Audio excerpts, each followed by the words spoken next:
नमस्कार मित्रों, जैसा कि आप सभी जानते हैं, हम हिंदी साहित्य के विभिन्न रचनाकारों के विषय में पढ़ रहे हैं, उन पर विस्तृत चर्चा कर रहे हैं, उनके जीवन परिचयों का, उनकी रचनाओं का के बारे में पढ़ रहे हैं। और इसी के सिलसिले में हमने अभी तुलसीदास जी का जीवन परिचय पढ़ लिया था।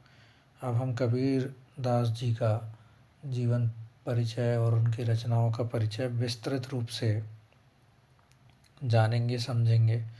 और इतना विस्तृत परिचय शायद अ, इससे पहले नहीं करवाया गया हो या नहीं बातचीत की गई हो इस पे। तो हम एक एक पहलू पर बातचीत करेंगे। जो जो चीज़ है महत्वपूर्ण उस पर हम अंडरलाइन कर लेंगे, उसको हाईलाइट कर लेंगे, जिससे वो हमें विभिन्न परीक्षाओं में सहायता दे। और बिना समय गवाए हम अभी इसे पढ़ना प्रारंभ करते हैं। इनका जन्म जो था 1398 ईस्वी से 1518 ईस्वी माना जाता है। सर्व विद्वानों द्वारा जो है सर्वमान्य जो समय है इनका, ये माना गया है। पुराने कवियों में, भक्त कवियों में उनका समय जो है निश्चित नहीं कर पाए हैं। अलग अलग विद्वानों ने अलग अलग समय दिया है। ये ईस्वी के अनुसार 1398 और 1518 ईस्वी जन्म और मृत्यु माना गया है। यह सर्वमान्य ज़्यादातर विद्वानों द्वारा माना गया है। इनको संवत में अगर पूछा जाए तो 1455 संवत से, विक्रम संवत से 1575 विक्रम संवत माना गया है। इसको याद रखिएगा। अब हम प्रस्तावना पढ़ते हैं। मध्ययुगीन हिंदी भक्त कवियों में सबसे पहले महत्वपूर्ण भक्त कवि कबीर माने जाते हैं। हम यहाँ उनके जीवन और साहित्य से जुड़े विभिन्न पहलुओं पर विचार करेंगे। कबीर साहित्य के विद्यार्थी के सामने पहला सवाल यह उठ खड़ा होता है कि कबीर का प्रामाणिक जीवन वृत्त क्या है, उनके साहित्य और उनके जीवन का अंतर संबंध क्या है। इसका कारण यह है कि कबीर का जीवन वृत्तांत किंवदंतियों, अलौकिक घटनाओं और चमत्कारों से घिरा हुआ है। दूसरा प्रश्न कबीर के साहित्यिक कर्म को लेकर खड़ा होता है। कबीर के नाम से अनेक रचनाएं मिलती हैं, जिनके बारे में कबीर का मूल रचना होने का दावा भी किया जाता है, पर यह स्वीकृत तथ्य है कि कबीर साखी और पद कहते थे या गाते थे, उन्हें स्वयं लिखते या संग्रहित नहीं करते थे। ऐसी हालत में प्रश्न उठता है कि मध्ययुगीन कबीर की वाणी और आधुनिक पाठालोचन अनुसंधान की प्रक्रिया के बीच कैसे वैज्ञानिक संगति बैठाई जाए। प्रक्षिप्त अंशों से कबीर की मूल रचना को अलग करना, कबीर की मूल भाषा की खोज करना भी कम कठिन नहीं है। कबीर के अध्येता के ज्ञान को सर्वांगीण बनाने के लिए उनके कबीर के जीवन और साहित्य से परिचित करवाना होगा। तो कबीर का जीवन हम पढ़ लेते हैं विस्तृत रूप से। कबीर के जीवन वृत्त के बारे में प्रामाणिक रूप से कुछ नहीं कहा जा सकता। इसका मूल कारण यह भी है कि कबीर ने स्वयं अपने जीवन के संदर्भ में यत्र तत्र जो सूचना दी है वह अपर्याप्त है। जो भक्त कवि उनके समकालीन और थोड़े ही परवर्ती माने जाते हैं, उनकी कबीर के बारे में उक्तियां प्रशंसात्मक टिप्पणियां मात्र हैं। कबीर पंथ के श्रद्धालुओं और भक्तों ने उनके बारे में जो कहा है वह किंवदंतियों, अलौकिक घटनाओं और चमत्कारों से भरपूर है। ऐसी स्थिति में विद्यार्थी के सामने कबीर के प्रामाणिक जीवन वृत्त का सवाल उठता है, प्रश्न उठता है। ऐसा लगता है कि कबीर ने सामान्य परिवार में साधारण जीवन बिताकर अपने जीते जी असाधारण ख्याति प्राप्त कर ली थी। उनके जीवन वृत्त को खोजने और संजोने की कोशिश उनकी मृत्यु के काफ़ी समय बाद की गई है। इनमें पंथ और पंथेतर दोनों तरह के कबीर श्रद्धालु शामिल हैं। ऐसी हालत में उनके जीवन के बारे में निश्चित रूप से कहने के बजाय संभावित रूप से ही कहा जा सकता है। सभी को पता है कबीर के बारे में कितनी सारी भ्रांतियाँ, कितने सारे चमत्कारिक किंवदंतियाँ बोली जाती हैं। तो इस स्थिति में अलग अलग व्यक्ति के उदाहरण दिए जाएंगे और जिन जिन व्यक्तियों ने इनके बारे में लिखा, पढ़ा या अन्वेषण किया है उसके बारे में बात की जाएगी। प्रशस्तियाँ क्या हैं? संत रैदास, पीपा, धन्ना, सेन आदि कबीर के समसामयिक माने जाते हैं। ये सभी कबीर की प्रसिद्धि से न केवल परिचित हैं बल्कि उनकी भक्ति से भी प्रभावित हैं। कबीर के बारे में इनकी इक्का दुक्का प्रशस्तिपरक उक्तियाँ जरूर मिलती हैं, जैसे नामदेव कबीरु त्रिलोचनु सदना सैनु तरय, कही रविदास सुनहु रे संतहु हरि जीव ते सभय सरय। गुरु ग्रंथ साहिब में रैदास ने उक्ति लिखी है। फिर लिखा है रज्जब दास ने, जाके ईद बकरीत नित गौबध करे, मानिए शेख शहीद पीरा, बाप वैसी करी पूत ऐसी धरी, नाव नवखंड परिसिद्ध कबीरा। यह पीताम्बर दत्त बड़थवाल ने रज्जब की सबंगी जो लिखी है वहाँ से अन्वेषण करके यह निकाला है, जहाँ भी कबीर की प्रशस्ति लिखी है। दादू दयाल कबीर के थोड़े ही परवर्ती हैं और उनका समय भी निश्चित है, सन 1544 से 1603। 1398 कबीर का समय है, 1518 मृत्यु। थोड़ा सा समय के बाद में कबीर के बाद में कौन आए थे? दादू दयाल।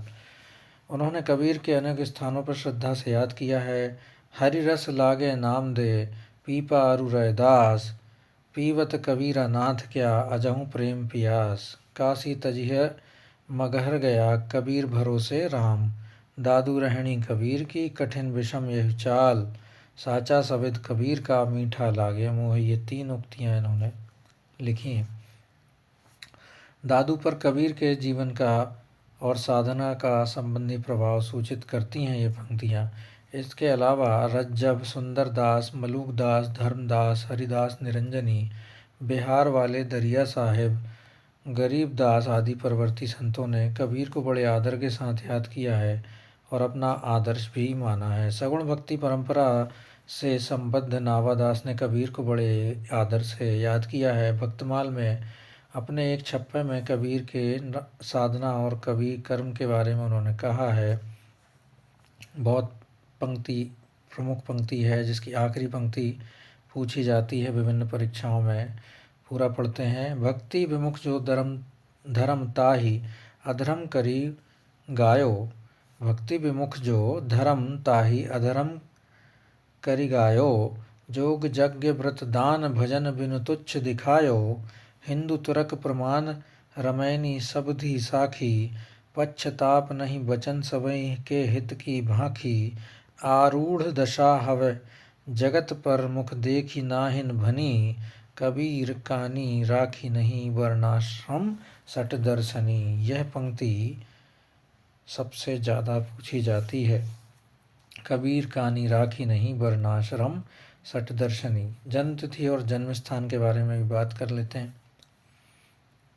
कबीर पंथियों में कबीर की जन्म तिथि को लेकर यह दोहा सबसे अधिक प्रचलित है। 1455 साल भये, चंद्रवार एक ठाठ उठे, जेठ सुधी बरसायत को, पूरनमासी प्रकट भये, घन गरजे दामिनी दमके, बूंदें बरसे झर लाग गए, लहर तालाब में कमल खिले, तह कबीर भानु प्रकाश भये। इस दोहे के अनुसार कबीर का जन्म सन 1455 अर्थात संबत 1455 अर्थात सन 1398 जेठ पूर्णिमा सोमवार के दिन हुआ था। कबीर चरित्र बोध, कबीर कसौटी, बाबू लहना सिंह में यह पद उद्धृत है, लेकिन किसने लिखा है इसके बारे में कोई उल्लेख नहीं। कौन सा पद ऊपर जो लिखा है यह कबीर चरित्र बोध और कबीर कसौटी बाबू लहना सिंह के द्वारा संकलित है, यह इसमें लिखा है, लेकिन किस संत का है यह नहीं बताया गया है। बाबू श्याम सुंदर दास इसे धर्मदास की रचना मानते हैं, लेकिन प्रमाण उनके पास भी नहीं है। कबीर साहित्य के आधुनिक जानकारों के बीच इसमें प्रयुक्त चंद्रवार बरसायत प्रकट भय को लेकर का भी विवाद है। श्याम सुंदर दास साल गए का अर्थ 1455 के बाद अर्थात 1456 मानते हैं। जेठ पूर्णिमा सोमवार की बात स्वीकार करते हैं, किंतु माता प्रसाद का कहना है जेठ पूर्णिमा के दिन मंगलवार पड़ता है। उन्होंने कहा कि यदि बरसात का अर्थ वट सावित्री लिया जाए यह तो वह पूर्णिमा नहीं अमावस्या को पड़ता है, इसलिए इसका अर्थ श्रेष्ठ मुहूर्त लेना चाहिए। डॉक्टर रामचंद्र तिवारी ने अंतिम दो पंक्तियों को कबीर की किसी श्रद्धालु द्वारा उन्हें अलौकिक व्यक्तित्व प्रदान करने के लिए जोड़ी गई पंक्तियां बताई हैं। किसने? रामचंद्र तिवारी ने। डॉक्टर पारसनाथ तिवारी चंद्रवार के दिन को बदले स्थानवाचक मानते हैं। पंडित परशुराम चतुर्वेदी, डॉक्टर केदारनाथ चतुर्वेदी 30 बरसु कछु ना कियो कबीर की उक्ति के आधार पर संवत 1425 अर्थात संवत 1455 से 30 निश्चित करते हैं। कुल मिलाकर यह जन्म तिथि अनिश्चित है। कबीर की जो जन्म तिथि है यह अनिश्चित है। बिना किसी प्रमाण के कबीर की सबसे ज़्यादा स्वीकृति जन्म तिथि 1455 संवत मानी गई है। कबीर का जन्म किस स्थान पर हुआ था इसे लेकर भी विद्वानों में काफ़ी मतभेद है। कबीर के जन्म स्थान के रूप में काशी और मगहर विशेष रूप से मान्य है। कबीर पंथ में सबसे ज़्यादा मान्य स्थान काशी रहा है। इसके बारे में सबसे ज़्यादा कबीर की एक साखी और एक पद का हवाला दिया जाता है जिसमें काशी का सीधे उल्लेख है। काशी में हम प्रकट भये रामानंद चेताए, तू बाभन में काशी का जुलाहा बझऊँ मोर ज्ञाना। यह बताया है इन्होंने।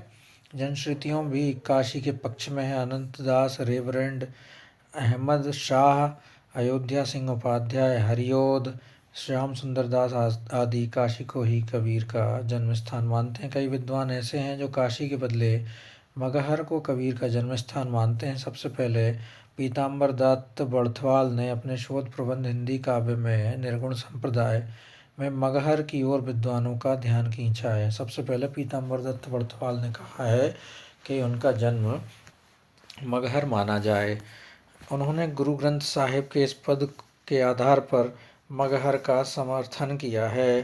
तोरे भरोसे मगहर बसियो, मेरे तन की तपन बुझाई, पहले दर्शन मगहर पाइयो, फुनि काशी बसे आई।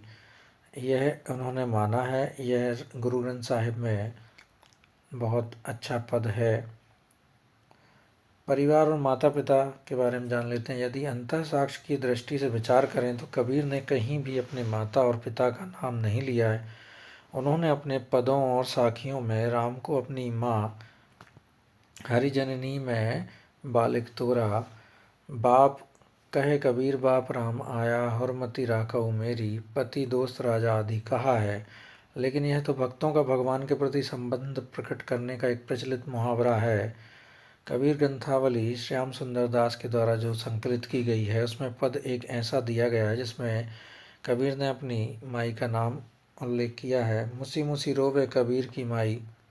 माई का नाम नहीं, माई के बारे में बस बताया है। यह बारिक कैसे जीव ही खुदाई। यह पद कबीर के पारिवारिक परिवेश की ओर संकेत करता है लेकिन कबीर की माँ के नाम आदि के बारे में कुछ नहीं कहता। मुसी मुसी रोवे कबीर की माई, यह बारिक कैसे जीव ही खुदाई। जनश्रुतियाँ कबीर को एक अनाम विधवा ब्राह्मणी के गर्भ से उत्पन्न होने की बात कहती हैं जिसे रामानंद ने पुत्रवती होने का आशीर्वाद दिया था। डॉक्टर रामचंद्र तिवारी इस जनश्रुति के मूल में कबीर को हिंदू कुल से जोड़ने और रामानंद का अलौकिकत्व सिद्ध करने की आकांक्षा मानते हैं। उनकी दृष्टि में इस प्रकार का संप्रवाद कबीर के जन्म के काफ़ी बाद का है। इसी से जुड़ी हुई एक दूसरी जनश्रुति भी है। वह यह है कि विधवा ब्राह्मणी लोकोपवाद के डर से बच्चे को लहर तारा नामक किनारे फेंक गई।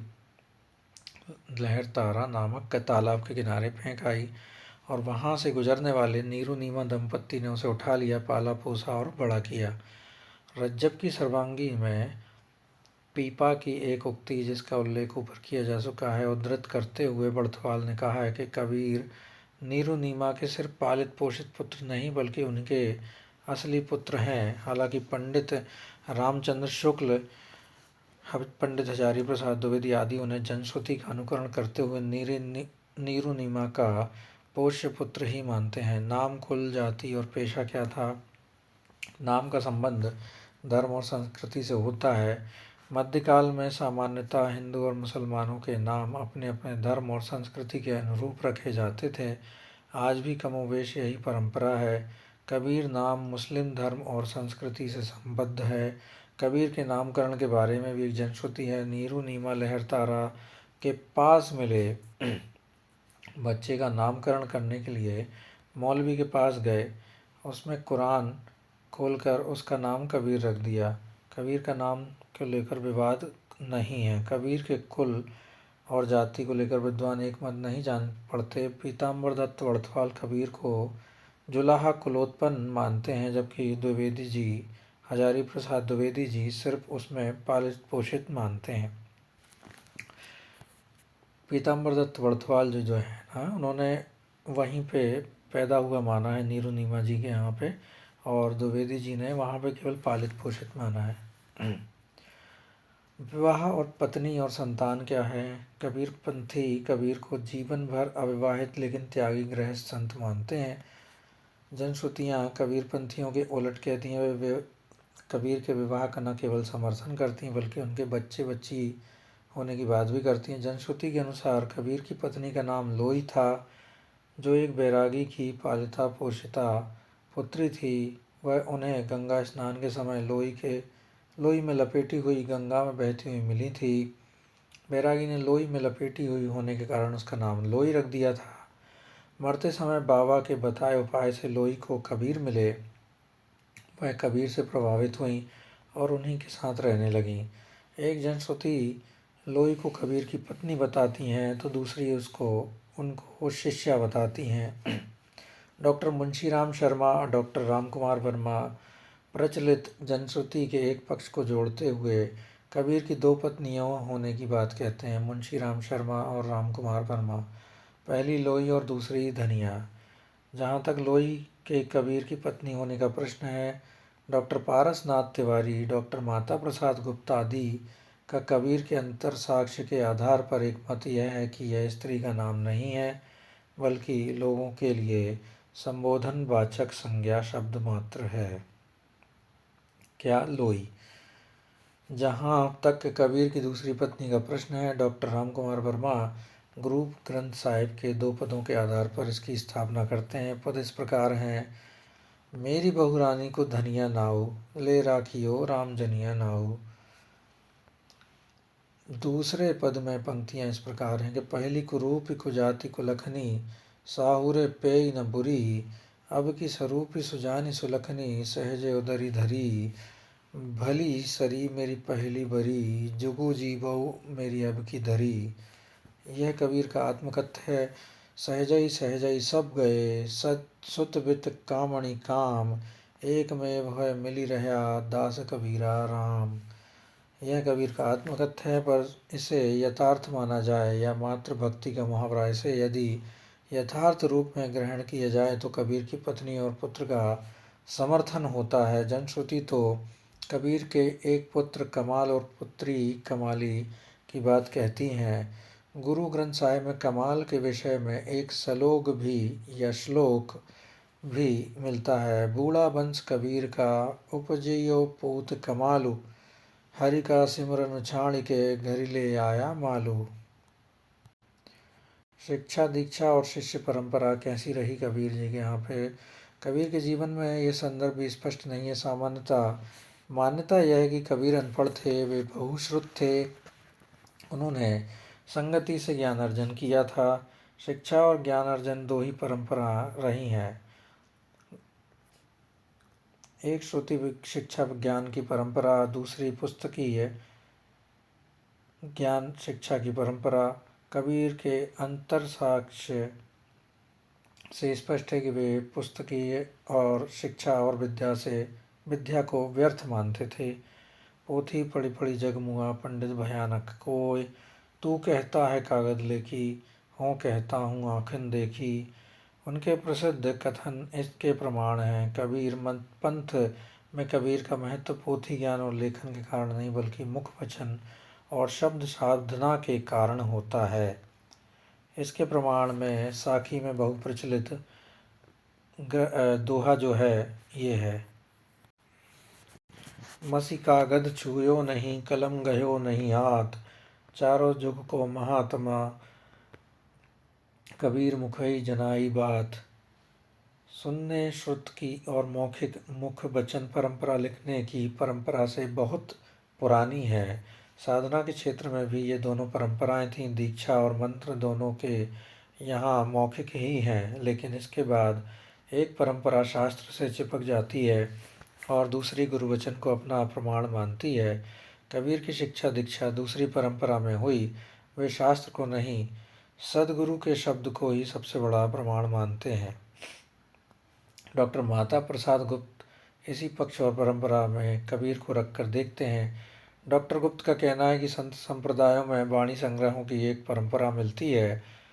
संप्रदाय भेद में इसका कुछ अंतर आ गया है, किंतु बहुत कुछ समानता होती है। इन संग्रहों में संप्रदाय के गुरुओं की वाणियों के अतिरिक्त उन संतों की वाणियाँ संकलित होती हैं जिनकी संप्रदाय में मान्यता होती है। दादू संप्रदाय, सिख संप्रदाय में इस प्रकार के वाणी संकलन है। कबीर समय में भी इस प्रकार के संकलन ग्रंथ रहे होंगे और उन्होंने अपने से पूर्ववर्ती संतों और योगियों की वाणियों का अध्ययन और अभ्यास किया होगा। कबीर अपनी परंपरा के किसी भी संत से कम शिक्षित दीक्षित थे, यह मानने का कोई कारण नहीं है। सिख गुरुओं और संत की वाणियों, मुख वचन को लिखित रूप देने की परंपरा कबीर के जीवन काल से प्रवर्ती है। यह एक प्रकार से पोथी परंपरा का अनुकरण है। कबीर ने गुरु को ईश्वर के समान महत्व दिया है। सतगुरु सवा न को सगा, सोधि सही न दाती, हरिजी सवा न को हितु, हरिजन सही न जाती। इतना महिमाशाली कबीर का दीक्षा गुरु कौन है, अब यह अब तक निश्चित नहीं हो पाया है। जनश्रुतियाँ और भक्तियों की परंपरा रामानंद को कबीर का गुरु बताती हैं। भक्तों की परंपरा भी जनश्रुति के समान रामानंद को कबीर का गुरु मानती आई हैं। इसमें कबीर पंथी और पंथेतर भक्त सामान्यतः एक मत है। रामानंद को सबसे पहले कबीर का गुरु कहने वाले भक्त हरिराम व्यास हैं। यह पंक्ति बहुत महत्वपूर्ण है। रामानंद को सबसे पहले कबीर का गुरु कहने वाले भक्त का नाम क्या है? हरिराम व्यास, जो कबीर के थोड़े ही परवर्ती थे। इस बारे में उनका एक पद है। साँचे साधु जु रामानंद, जिन हरि जी सो हित करी, जान्यो और जानी दुख दंद, जाको सेवक कबीर धीर अति सुमति सुरसरानंद, तब रैदास उपासिक हरि को सूर सु परमानंद। नाभादास और अनंतदास भी इसका समर्थन करते हैं। उधर कबीर पंथ में रामानंद और कबीर के बीच गुरु शिष्य के संबंध को लेकर अनेक उक्तियाँ प्रचलित हैं। काशी में हम प्रकट भये, रामानंद चेताए, भक्ति द्राविड़ उपजे, लायो रामानंद, प्रकट करी कबीर ने सप्तदीप नौ खंड, सदगुरु के प्रताप से मिट गयो सब दुर्गंध, यह कह कबीर दुविधा मिटी, गुरु मिलिया रामानंद। आधुनिक हिंदी विद्वानों का भी एक बहुत बड़ा वर्ग है जो जनश्रुतियों और भक्तों की परंपरा का आंख मूंद कर समर्थन करता है।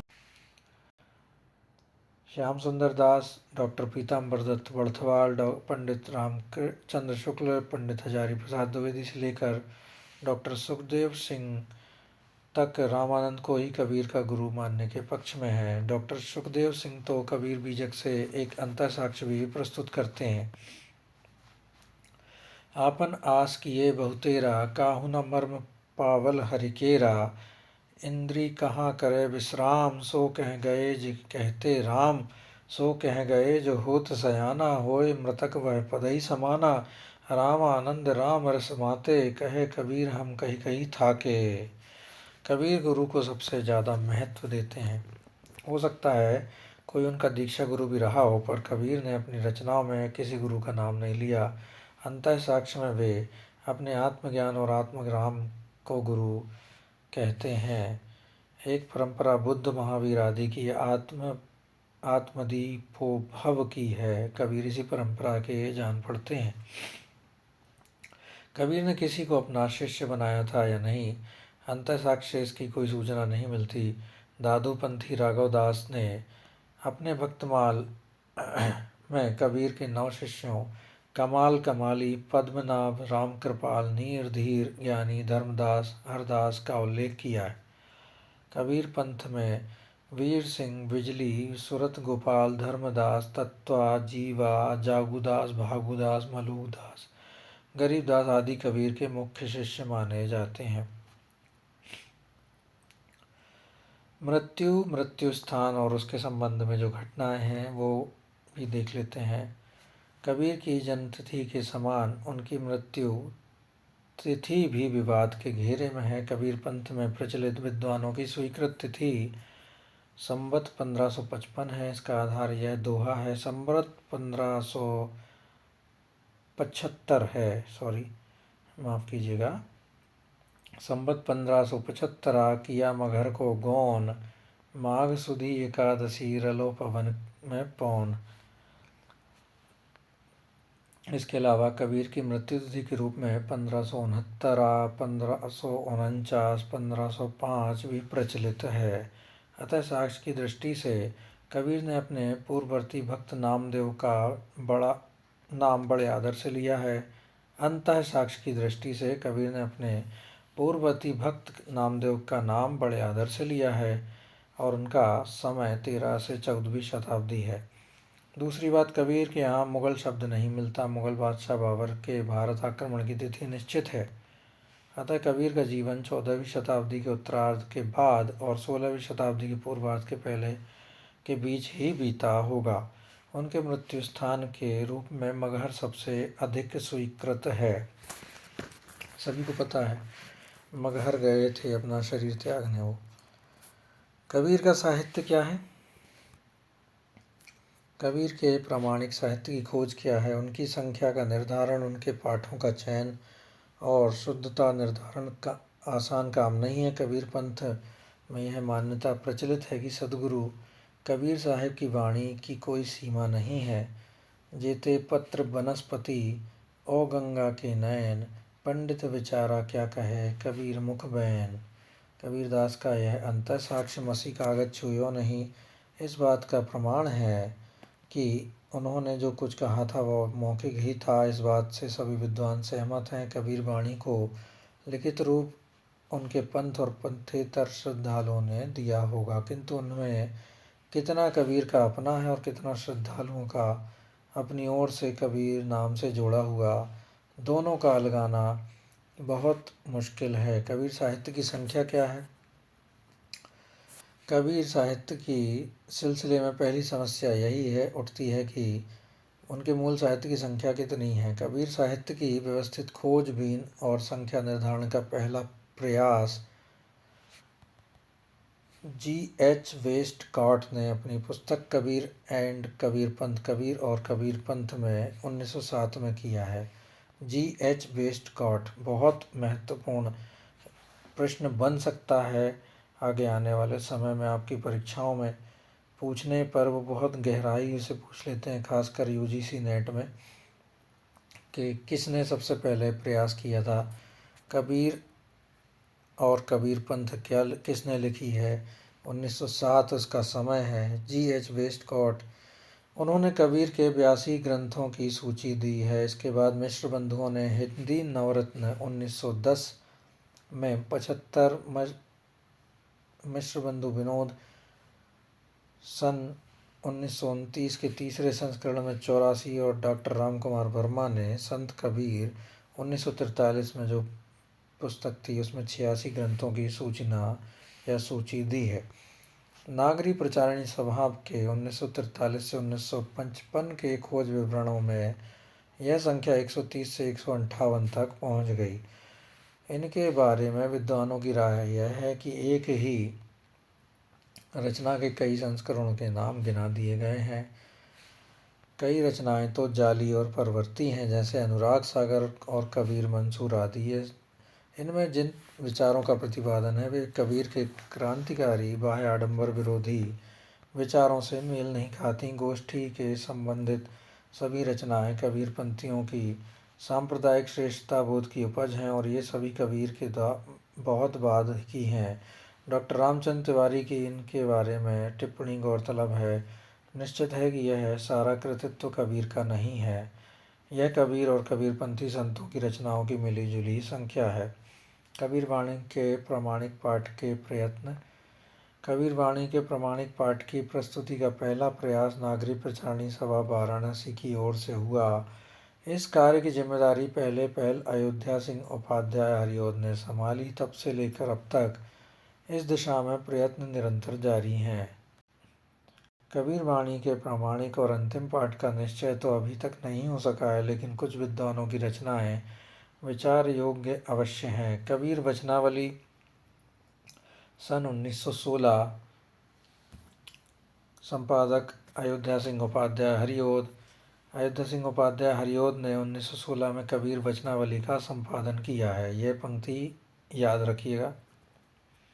कबीर वचनावली किसने लिखी? अयोध्या सिंह उपाध्याय। लिखी नहीं मतलब संपादित की। अयोध्या सिंह उपाध्याय हरिऔध ने बीजक 84 अंग की साखी कबीर शब्दावली आदि ग्रंथों के आधार पर यह ग्रंथ तैयार किया है। इसमें 781 साखियाँ, 228 पद शामिल किए गए, रमैनियाँ छोड़ दी गईं। डॉक्टर रामचंद्र तिवारी का इसके बारे में कहना है कि कबीर वचनावली को पूर्णतः प्रमाणिक नहीं माना जा सकता, क्योंकि उसके संपादन में न तो आधार प्रतियों की पाठक की तुलना की गई, न भाषा, न व्याकरण, अर्थ एवं देशकाल की दृष्टि से उसकी प्रामाणिकता की जांच की गई, न लिपि भ्रम, पुनरुक्ति आदि दोषों से उत्पन्न विकृतियों पर विचार भी नहीं किया गया।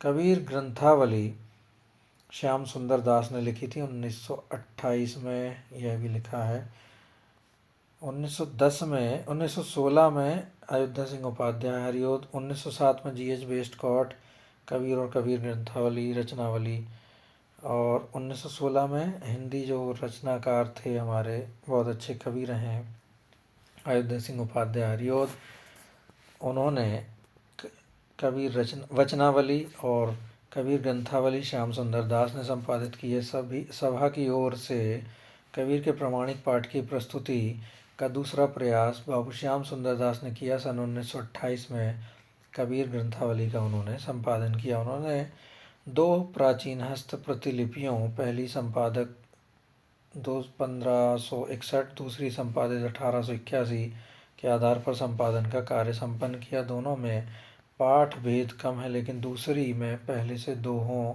और पदों की संख्या कुछ अधिक है। इसमें कुल 809 साखियाँ हैं, 400 पदों और 7 रमैनियों को शामिल किया गया।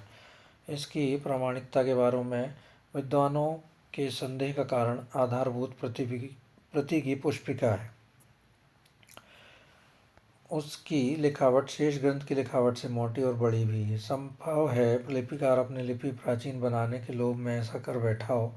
दोनों प्रतिलिपियों पर राजस्थानी का असर स्पष्ट दिखाई देता है। यह कबीर का पूर्ण प्रमाणिक पाठ तो नहीं कहा जा सकता, लेकिन कबीर के प्रामाणिक पाठ की खोज की दिशा में एक महत्वपूर्ण प्रयत्न अवश्य कहा जा सकता है। इसकी भूमिका और परिशिष्ट भी महत्वपूर्ण है। परिशिष्ट के श्याम सुंदर दास ने आदि ग्रंथ में संकलित कबीर की साखियों, पदों और रमैनियों को शामिल कर इसका महत्व बढ़ा दिया है। विजक की पाठ परंपरा इसमें छोड़ दी गई है।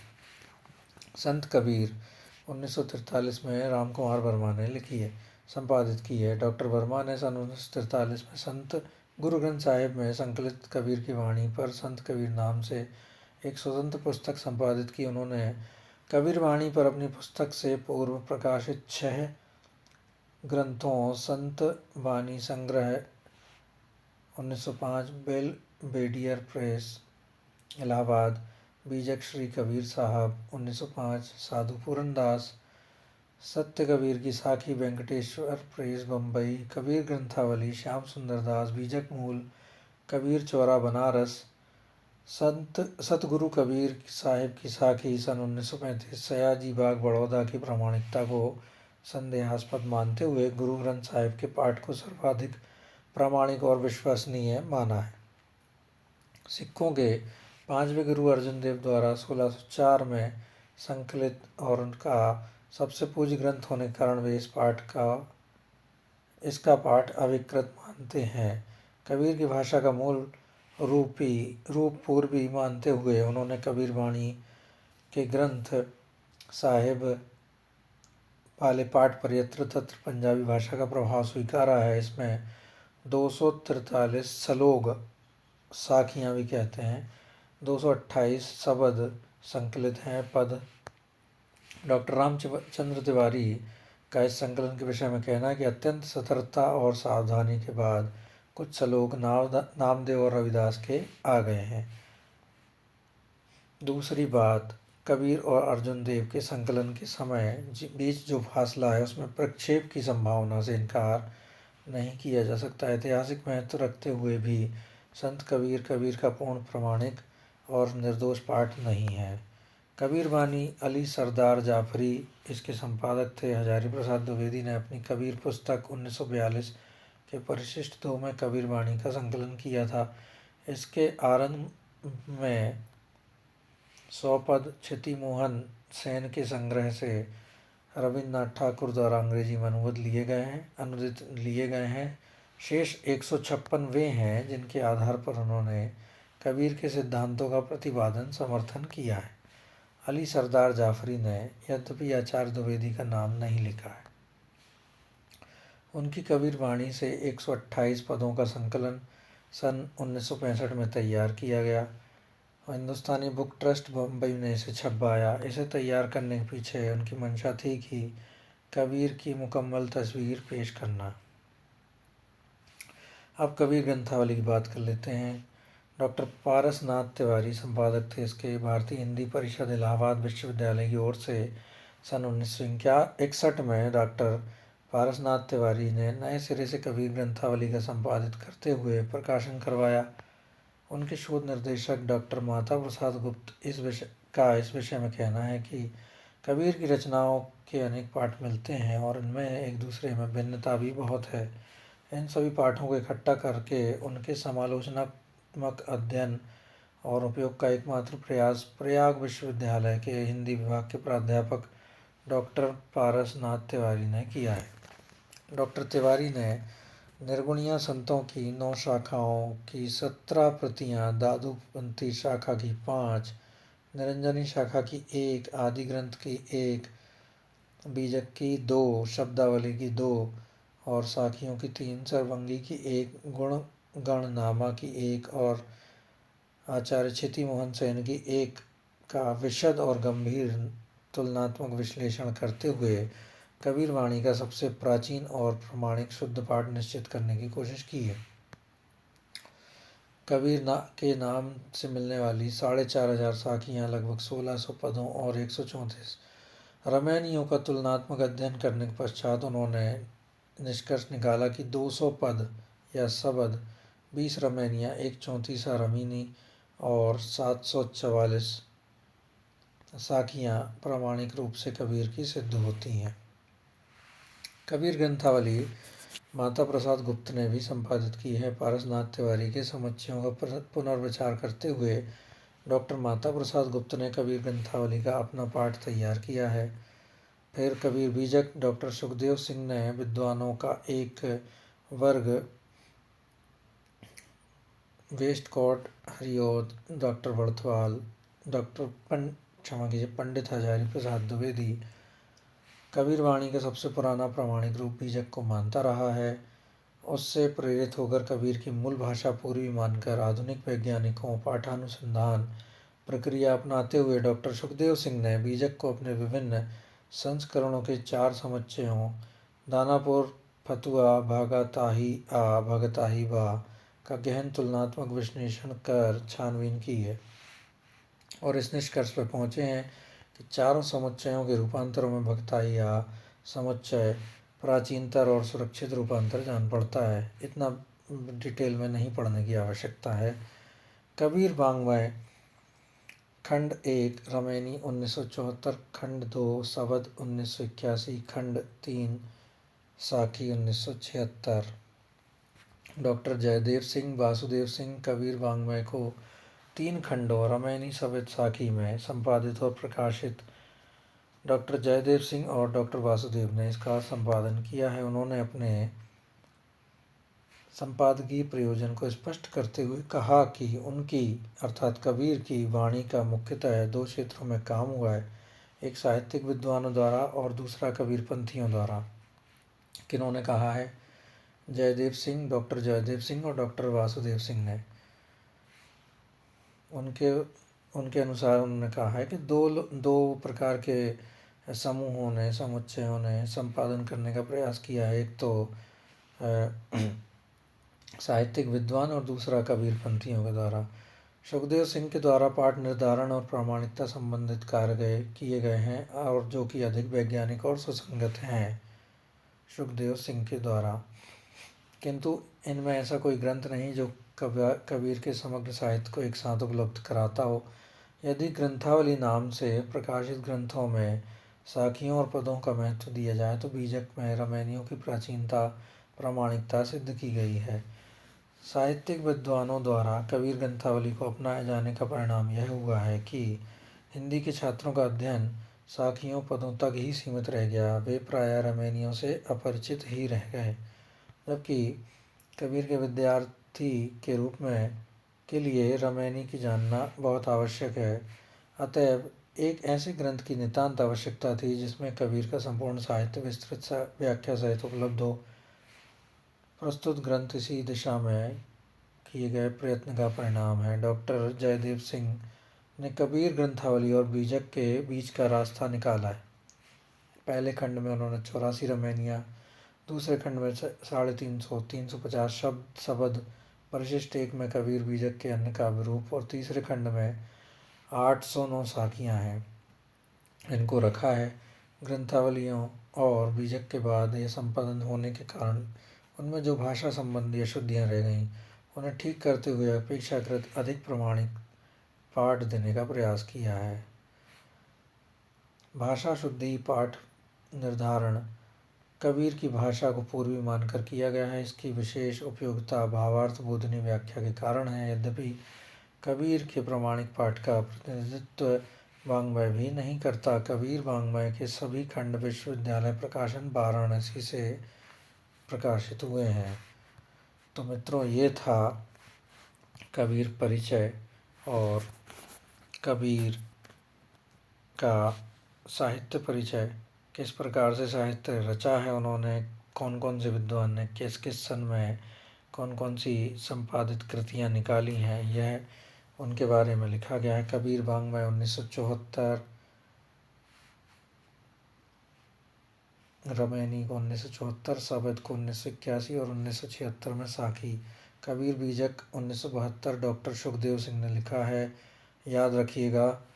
इसके पहले कबीर ग्रंथावली 1969 डॉक्टर माता प्रसाद गुप्त, कबीर ग्रंथावली 1961 का डॉक्टर पारसनाथ तिवारी, कबीर बानी 1965 डॉक्टर सरदार अली सरदार जाफरी, संत कबीर डॉक्टर राम कुमार वर्मा और हजारी प्रसाद द्विवेदी ने लिखा है कबीर 1942 में। याद रखिएगा, इसी के 100 एमपीपीएससी की परीक्षा में